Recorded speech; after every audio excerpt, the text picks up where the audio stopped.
Garaari kubatti garaari kubatti dinna bibira ubi garbaate hubate rakkoona yaadate lammi goona yaadate bira keessa jiru halagaa keessa jira halaga wal meeshaan ajjeesu jira anis eesse hindalu wadaan sooga bujira yoo deena koona nama gabaaya jira wajjin yoo bisa garbe wal gaafate garko wal baafate garam koona koona olen koona koona kabani gara kooti yoo ebo isine bari mangate ari gara kobai hoyi ga tinjine sangale natu kamu jade puche gara bindani na tu kamu jatre ani te hindana mu gale muta burkura kidaji muta bita yo jadi taudite halli qabatamani fi qabsoon oromoo maalitti deema jirti kan jedhu fi qabsoo qofa son tahini harka dhiigaan dabalame jalatti buluun angayoomitti kan jedhutti ga daawwattoota keenya jechuudha qabxii keenyaan egaammas keessumoonni keenya irra deebitanii baga nagayaan dhuftan isiniin jechuu barbaada hayyee Junaydime muslima Harargeetii fi Kawalloo walitti dhiyaata Oromoo keessa ta'e osoo ka kiristaanni Harargee keessa jiru meeni fakkaata Harargee keessa dhaytee kiristaana muslima addaan beeytaati yoo tarii kirrii irratti argite malee akka tasaa beeyta wallaahi jedha hundinuu addaan beeyta maaliifin kana jedhe yeroo baay'ee maddi ololaa eessa akka ta'e osoo hin qoratin ummanni keenya burjaaja fakkeenyaaf namicha falfalaa kanaan Jawaar Muhammad irra namni gubatee jira namni dararame jira akka namtichi islaamni jimma keessaatii fi akkuma duhaafte kiristaana Harargee keessaatii fi wallaggi jalqabarratti qaalichi wanti isa dubbisan dhaggeeffadhee ture afaan Amaaraatiin dabarse maal jennaan kiristaana wallagga keessaatii fi kiristaana Harargee keessaa kana Harargee keessa waa xiqqoo jiraa jira Harargee fi wallagga walitti dhalaa'urra jimmaa fi Harargeetu irra walitti dhalaayaa je irra afaan tokko dubbatanii aadaanis tokko je ana hoggaatu Oromoo tana amantiin Harargeen kiristaana keessa hin jiru jimma keessa hin jiru wallagga keessa musliimii hin jiru inni kana addaan fuudhee shira nurratti hojjetaa jiraachuu namichi kun gara tokkoon ammoo nagaan buusa jeete tattaafatee harka kaaniin ammoo uummata dhagaa edee ergalasi gargare viidiyoo dagalaalee wallaa bakka takkatti nama dhibbanii gaafa qaalicha kun fide viidiyoo waraabanii arge feesbuuk kanarratti ilmaan namaa kana lafarraa dhalagee fide namtichi kun namni ajandaa kana fide alagaadha ifami kajalaa fuudhe kenna yoo laaltan kajalaa fuudhuun qabu keenya alagaaf dibbee dha'uun qabu keenya alagaaf dibbee dha'uun qabu nama 800 keessaa namni 40 ciroo fi diree dhawatti bu'e ifami hokkora addaa kaasuu fi jechuu dheengadda maal jedhe dhageettanii jirtan muslima Harargeetii fi Kawalloo walitti dhiyaata Oromoo keessa ta'e osoo ka kiristaanni Harargee keessa jiru meeni fakkaata Harargee keessa dhaytee kiristaana muslima addaan beeytaati yoo tarii kirrii irratti argite malee akka tasaa beeyta wallaahi jedha hundinuu addaan beeyta maaliifin kana jedhe yeroo baay'ee maddi ololaa eessa akka ta'e osoo hin qoratin ummanni keenya burjaaja fakkeenyaaf namicha falfalaa kanaan Jawaar Muhammad irra namni gubatee jira namni dararame jira hin godha jettee yaadda dinquu dayyaas ka jedhan nama qabeenya irraa saamanii waa hunda godhanii siyaasa akkanaa kana siyaasaan akkanaa kun dirree mattuu way talaaltu dharamoo dharaa miti ifaami tanallee itti nu dabalachuu barbaadeeti isaanirraa fudhanii isaaniif dhi'aa jiranii jechuudha. Garuu waraanni keenya kan diina nurraa kaasuuf yookaan bilisa nu baasuuf Oromoo kutaa 11 lolu quncee baalaa nyaataa yookaan rakkataa waa hedduu ta'aa yeroo oo'aan saaxilamaa yeroo qorraa immoo qorraan saaxilamaati jiraataa jira. Maal uummanni keenya akka kana hunda maaliif hin dammaqne nuti warri ala jirru Oromoon sooshaal miidiyaa gurguddaa qabu maaliif irratti hojjanne uummata keenya akka kaanii waraan ofii beekan gabbayanii yoo loluu dadhaban maaf ifaa gaanii keessaa ta'an ifaa gaanii keessaa fakkeenya ifaan tokko waan tokko keessatti yoo dhufe waanuma san fayyada malee ala bahee alaan fayyadu jechuudha. Beekumsi Oromoo qabeenyi Oromoo jabinni Oromoo baay'inni Oromoo ifaa gaanii keessaa ta'ee jechuudha gadi bahee fayyadaa hin jiru. Haga yoomii ta'anii jiruu nu waddaddee madirees jedhanii rakkoo lallabatanii yoo isaan ol ka'anii rakkoo ofirraa kaasne eenyu isaan irraa kaasa rakkoo tana daraniitu itti deema waraanni kenna faayidaa ofiiti miti faayidaa isaaniitiif lolaa jira faayidaa isaaniitiif rasaasa fuuldura dhaabbatee wareegamaa jira rakkoo hedduun saaxilamaa jira da'oo ta'anii fi odeeffannoo diinaa dabarsanii fi bakka diinni isaanitti adamsaa jiru dursanii fuuldura bu'anii kennanii fi akka waraanni kenna diinan hin saaxilamne ammallee galaa waraana kenna laatuu qabanii osoo uummanni kenna bakka kutaa 11 miti kutaa 6 keessa wal qabatee yeroo tokko ka'ee fakkeenya ta'ee kutaan biraa kaafillee hin ka'a diinagdee namticha kanaa laamsheessuun ka'ee balaaleffatuun waraana kenna simatuun waraana kenna jajjabeessuun duubatti hafaa jira kanarratti nu hojjedha wanni biraa mee haa hafu afaan gujii afaan oromoo irraa adda kuni akka yaada isaaniitti dhoysanii qoqqoodanii bituu waan jiru kana wilillee itti fufan hanga aangoo isaanii kana tiifatan waan aangoon isaanii ittiin tiifamtii jedhanii yaadan yaada hawaasaa gargar facaasuudhaaf waan ittiin fayyadamne hin qaban kaardii harkaa dhumtee jirti garuu. Nice. Kanuman jaan asirratti. Galatoomi jechuudha waa hedduu haasa'uu jirra maaliifi duula qabsoo farra riphee lolaa jedhu kana waraanni bilisummaa Oromoo tarkaanfii 3 injifannoo goolabbiidha labsallee labsee jira qaamni kanaan booda na dura dhaabbatu yoo jiraate haleeluuf qophaa'ee jira waan jedhu jechuudha kanarraa ammoo yaa'iin tokko har'a gaggeeffameetii ture iccitii keessa nu geetteni waraanni 100 kun gargar faca'ee kun ammoo daangaa biyyootattis gara nama 2,000 fi wahii gara Somaaliyaatti baqachuun dhagayame karaa qaxxaamuraatii waraana bilisummaa Oromoo karaa Nageellee fi Gujii Libanitti kasilaa ergamu hundi isaa faffaca'ee jechuudha kun akkuma agartee sidaajaa dafee afata jechuudha itti waraana keenya argu akka dhaadatan san hin jirtu kun ammoo kasilaa xiqqoo jechuudha imaanaan immiyya Itoophiyaatti jirtu sun achii deebi'ee waan bosonan seenneef waan sodaatuuf leencanna nyaata waan sodaatuuf uummata nagayaa fixaa jechuudha injifannoon kun kasaaraa fidemoo jechuudha hangafee jabina uummata keenyaatii fi qabsoo keenya fuuldura tarkaanfachiise moo kan waan islaamaaf tahanii yaadaniif natti hin fakkaatu akka biyyatti hamma as keessaa wanni nu bahuu qaba amma wanni beekuu qabnu jechuudha nuti Oromoon amantii fadhee yoo qabaate amantii isaa akka amantiin isaa jettutti geggeeffachuu qaba malee alaabaa Itoophiyaa fuudhanii dirree salaataa geessanii achi afaan Amaaraatiin qodubaa godhuu jechuun waa amantii geggeessuu natti hin fakkaatu san Itoophiyummaa leellisuudhaaf siyaasaa mootummaan harka keessa naqatee jiru ta'uu isaa agarsiisa jechuu barbaadeeti. Kanaaf gaa ulfaadhu asitti wannati ijoo gootee kaasuu deemtu siyaasaan amantiin ka'e takka shirri amantiin xaxame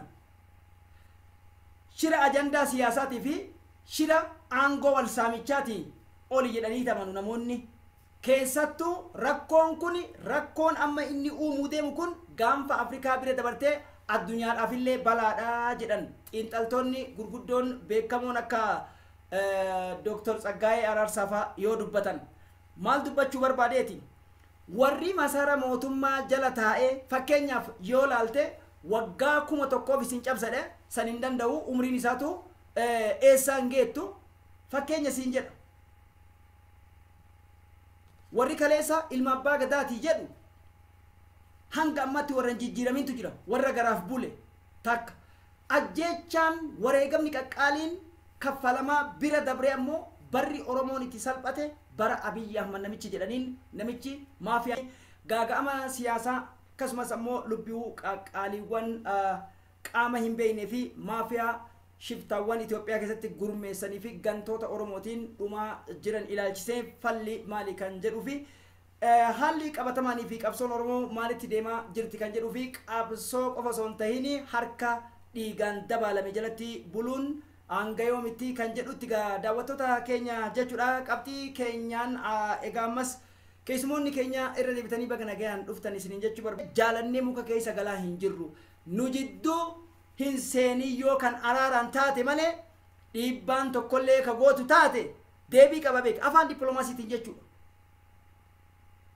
maal garsiisa cimina waraana keenyarra maal garsiisa hawaasni kana gurraan dhagayu hawaasni kana ijaan argu ammallee rafutti jira naannoowwan tokko tokko oguu garte ammoo naannoo waraana bilisummaa oromoo qabeenyaan waan adda addaatiin bira dhaabbatanitti xaa'oo inni qarshii 5,000 irraa 100tti gurguree maal godheetiin oromoo ittiin hiyyoomsa jedhu waraanni keenya cabsee uummata bilisaan qoodaa jira kanaaf mee tanallee walitti qabiiti yaada kee xumuraa jechuu barbaadeeti.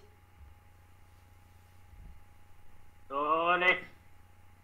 Wanti ati kaafte kun yaada bareeda. Maaliif yoo jette jecha deemsa jawaar deemsa irratti jawaar dhuunfaa mataa isaati deemuu danda'a.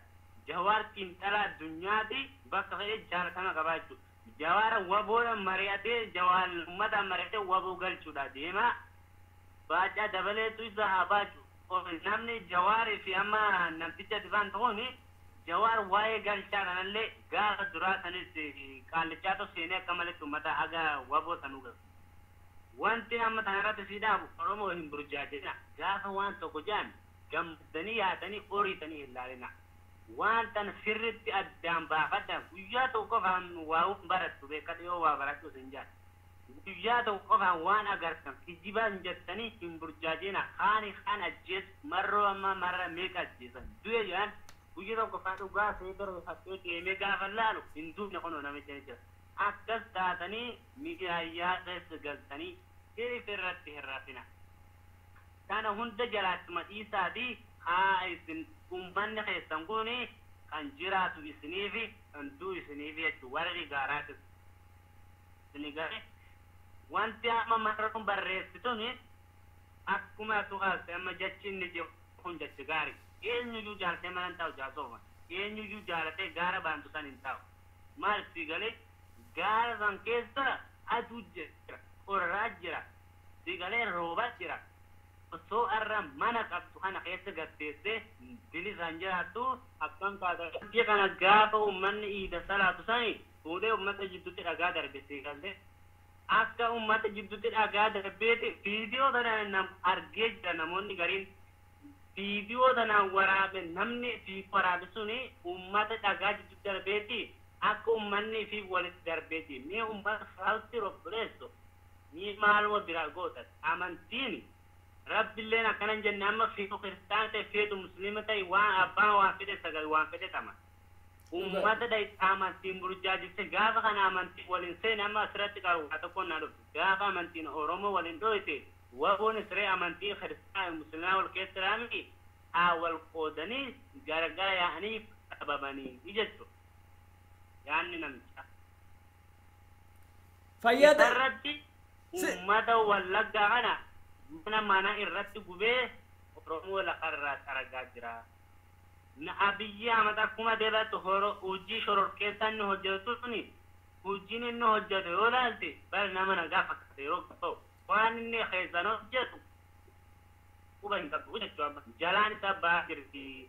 Uummanni mootummaan nu fixaa jira yoo jee immoo shanee isin fixaa jira.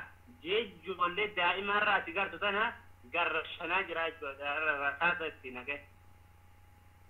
Kana yoo maal godhu qabaa uummanni Oromoo hin jette kutaan uummanni Oromoo kun keessaa hin duune hin jiru jechuudha. Kutaan uummanni Oromoo kun itti hin duune hin jiru. Arsii Baalee dhaq achiin gad deebi Harargeef Wallagga oolatti huma namni numa du'aa jechuudha. Maal kana maal godhu qabaa hangi hafti sun lubbuun teelleen haa baatu maaliif yoo jette hangi haftan waliigalaadhaa fi haa tokko ta'aadhaa gara wabootti falmadha. Mangayate jire uummanni keenya irratti dammaqaan jiru waraana bilisummaa Oromoo qofa ta'anii eegaa jiran jabinni nuti warri ala jirus ta'ee uummata keenya akka biyya keessa jirus ta'ee warroota sooshaal miidiyaa fayyadamus ta'ee jabinnaa fi laafina waraana keenyaa wareegamaa fi wareega waraana keenyaa himuu osoo hin taane nuti faallaa isaanii maal dalaguu qabna akka isaan biyyoo fi tiffootan kanatti maal hojjetuu qabna jennee jabaatuu qabna. Baay'ee ashandaan inni nuu kennu fi gujjaajjiin inni nuu kennu gujjaajjii san gidduu nu waa balleessu fi uummata keenya yeroo Samoonni duraa yaadataa yoo ta'e amantiin uummata keenya olii garagalchee jira. Masgiida gubee, kiristaana gubee, uummata muslimaattu kiristaana gubee, kiristaana fi muslimaa gubee jedhan. Haati isaan kanaan walitti wacanii inni gidduu kana waan karoorfatee fi waan barbaachisan galmaan gayataa jechuudha. Uummanni keenya tasuma irratti dammaqee hin jiru. Maaliif akka dammaquu isaan barbaachisu fide anaaf gaafidha. Kanaaf waraana keenya akka jabeessan, waraana keenya bira akka dhaabbatan haadamma haa ilmaayyuu dammaquu haa dhiisanii haa taa'anii rabbiin guyyaa irraasaa qirraasaa ku garuu waraana ofii bira akka dhaabbatan waamicha godhaa kan galatoomi gaafa walloon dhumu kutaantuun raftee gaafa walloo fite harrayyutti dabre harrayyuu lafarraa fite oromoo raftee jechuudha. Dhugaadha. Osoo gaafa abbootiin gadaa takarrayyuu sun dhumte ka'ee namuu bakka qabu tattaafate lambu duuturutti hin deebtu yaa jara keenya nu rafutte wallaa. Namni kun amma oromoon tuni miliyoona 60 jenna malee wallaa harka haqqii qabsaa jiru. Harka miliyoona takka faayoon taate malee hin jiru siin jaa akka mataa akka hiyyate akka nu batte. Hunnuma tatta'a hunnuma rafaa wanni ajjeechaa tana sirraa dhoowwu yoo haatee inni tokko du'ee tokko yoo biraa teesse hin ta'u walumaan du'i deebi yoo dadhabdan teessu walumaan du'a. Isa lammaffaa fitaanu ummanni Oromoo qabsoo amma waboon harka qullaa godhaa harka bar waboon kilaashi tokkichaanii kuma kilaashi isaanii gad naqeera yaase kilaashi tokkichase wanni abiyyiin loluutti kilaashi amma waboon harka tokkichaan qabattee asirratti fakkaata waan ummata wan dam godhu kanaan beeku guddaa kanatti bitatee raachuu amma dadhabnaan. Kanaaf ummanni Oromoo akka inni barbaadu bira dhaabbatee jettee ummanni Oromoo bira hin dhaabbanne jechuudha. Bigalee waboo waa xiqqoon injifannoo guddoo galmeessee teette tanii irratti dabala. Waboon injibar waa xiqqoo san amma 10 ijoollole waboon wallaahi uummatama waraana isaan gannaqee sigaarsiisa. Maaliif namni dhugaadhaa deemu taasa inuma tasa hin du'u jechuudha. Bigalee ummanni Oromoo amma silaa akka yaada fayyadu wanni uummata Oromoo tasirratti haasu amma harka nagayaatti mootummaa waliin jiraattanii akka keessaatiin uummata keessa akka garaa kana gajjabeessu. Hidda uummata keessanii kan akka inni hin buqqaane waboo hin buqqa'u bara durii sanii hin banne har'a qaalicha onnan dhabamsiisa jaamii abadan hin dhabamu. Kanaafuu uummata kana bira gadi baatanii dhaabbachuun dirqama Oromummaati dirqama keessanii jechuudha. Hin tattaa'in amana. Waati sii dabala Junaidi waati sii dabala. Ummanni keenya roorroo gurguddoo takkaa'uu fe'aawwan humna isaatii ol ta'an keessatti wareegama jiru gaaga'ama siyaasaa dhabama akkasumas ammoo rakkoon isarraa kaate gaanfa Afrikaa bira dabartee addunyaa galaafachuuf kasadaffaa maqdhaalotaa fi maqdhaaleeyyiin kaleessa ilma abbaa gadaatii hin gorsina maal jedhan ammallee bakkitee Oromoon lafarraa badaa jirutti dachiirraayyuu dhabamaa jiruu fi salphina keessaallee salphina jaarraa 400 keessatti salphataa jirutti warroota waan kanaan ummata burjaajeessuudhaaf qindaawantu jira. Isin sadaffaan injifannoo waraana bilisummaa Oromootii fi olola sirna waliigalaa irratti Itoophiyaan hin jiraaf tattaafattuudha. Mee kanaaf Harargee fi Muslimni Harargeetii fi Muslimni Walloo walitti dhiyaata. Muslimni Wallootii fi Kajimmaa walitti dhiyaata. Oromoo keessa ta'ee Muslimni Harargeedhaa Kiristaana Oromoo ka achiisanirra ka Wallootti dhiyaata. Yaanni jettu tuni maddi isii maalidha? Takka fakkeenyaaf Dr. Jeylaaniin muftiitu rukute. Sababni muftii rukuteef dhimma waa'ee amantii kaabatti ta'e saniin qaama walaba ta'een qoratamuu qaba jennaan qaama walaba ta'ee miti ana qorachuu qaba jedhe muftiidha. Yoo laalte kaleessa beddellee keessatti gama kaaniin ammoo maal jedhan majlisa islaamaa jedhanii bunoo beddellee keessatti qarshii miliyoona meeqaan ka ijaaramu achitti kaamil shamsuuf hawaamaniit waan akkasii asiin godhan asiin ammoo hoggana walitti buusan kaleessa shee amiin ibroofa mormii cimaarra turan sharaatanitti jechuu kanaafiyyuu mootummaan harka keessa amantii naqataa achitti ammoo deemanii abiyyinatu waadaa isinii seen ilma abbaa gadaa jedhan nama farri keessaallee dhibee keessa wayi dhibeen naqarsa caaltu jirti naqarsaatii olii jechuu olola kanaan burjaajjeessan akkana tahee muummichi ministeeraa kennan muummichi ministeeraa eessa jira? Itoophiyaan muummichi ministeeraa qabdi. Biyyummaan Itoophiyaa jedhamtu kun jirti. Situ beekamtii kennaa jira jechuu biyyitee tami biyyitee biyya keessatti ajjeefamaa jirtuudha. Itoophiyaa dantaa kennite maallaqaaf gibira keetiin dhumaa jirtaa jechuu. Kan shira ajandaa siyaasaatii fi shira aangoo wal saamichaatii oli jedhanii tamanu namoonni. Keessattuu rakkoon kun rakkoon amma inni uumuu deemu kun gaanfa Afrikaa bira dabartee addunyaadhaaf illee balaadhaa jedhan xiinxaltoonni gurguddoon beekamoon akka Dr. Tsaggaayee Araarsaa yoo dubbatan. Maal dubbachuu barbaadeeti? Warri masara mootummaa jala taa'ee fakkeenyaaf yoo laalte waggaa 1,000 isin cabsadhe san hin danda'u umriin isaatu eessaan geettu fakkeenya siin jedha. Warri kaleessa ilma abbaa gadaatii jedhu hanga ammatti warra jijjiiramintu jira warra garaaf bule takka ajjechaan wareegamni qaqqaaliin kaffalamaa bira dabree ammoo barri Oromoon itti salphate bara Abiyyi Ahmad namichi jedhaniin namichi maafiyaan kuni aangootti ol bahedha. Tooftaawwan gurguddaa lameen amma qabatee dhufe keessaa tokko amantiidha. Kaan ammoo qondaaltota yookiin ammoo xiinxaltoota adda addaa bituun ajandaawwan bocaman keessatti fakkeenyaaf Awaash 40 beekta yookiin Awaash 40 jedhamu keessatti namoota 800 ol leenjisee guyyaa borii ka'ee eebbisuu jira. Uummanni keenya sasmaanaa dhaga'u. Namoonni kunneen hojiin isaanii sooshaal miidiyaa qofa. Dhageeffadhu isaan kun ammoo jechuudha sheeka fakkaatanii qeesii fakkaatanii barattoota fakkaatanii wanta adda addaa godhaniit summii facaasuu kun ammoo sabboonummaa fakkaatanii facaasuudha. Kanaaf uummanni Oromoo wantoota kanaaf hiika akkamii kennuu qaba. Yeroon kun ammoo yeroo takka itti bannu yeroo takka ammoo qabsoo tana qabsoo dorrobdee injifannu masara jala dhiyaachaa jiru tana galmaan geenyuudha. Wantoota kana ija akkamiitiin ilaaluu qaba Oromoon isibatan. Tolega amma tattaaffiin fi qabsoon amma godhamaa jiru kan amantiidhaan wal qabatee soso'aa jiru kun isa maayyiitii fi isa xumuraati kan inni mootummaan godhaa jiru jechuudha. Balaan asirraa ka'e garuu immoo biyyoota ollaatii wajji wal qabatee gamtaa Afrikaa kanaan dabree addunyaa tana guutuu balaarra buusaa jechuu bira. Gariin isaa asirratti waa tokko. Itti fuufsi dhaga'u jira.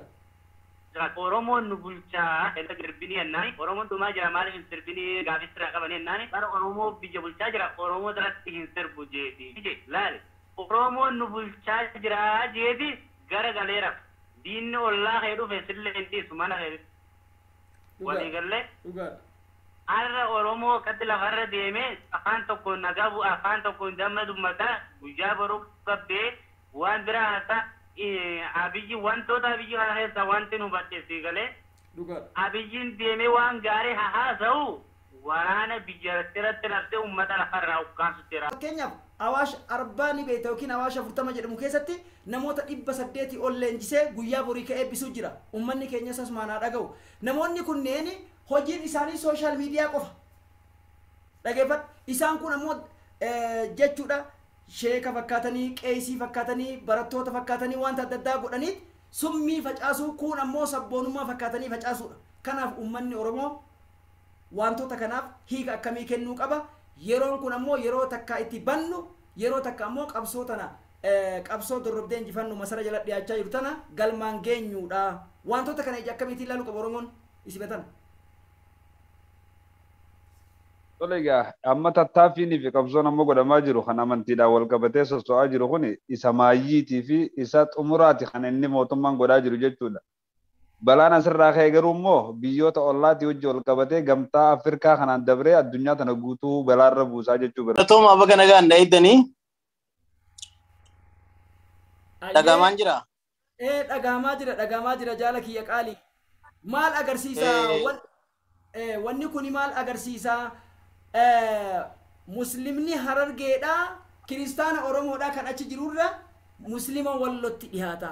Akkanuma isaa dogongoruu yoo baadhe tokko gartee kanaan wal fakkaata. Kiristaanni Harargeedha ammoo kan Amaara naannoo sanitti dhiyaata yeroo jedhu maal agarsiisuu barbaade? Identity kana keessaa maal hubattaati? Dubbiin tuni eessaaf deemti?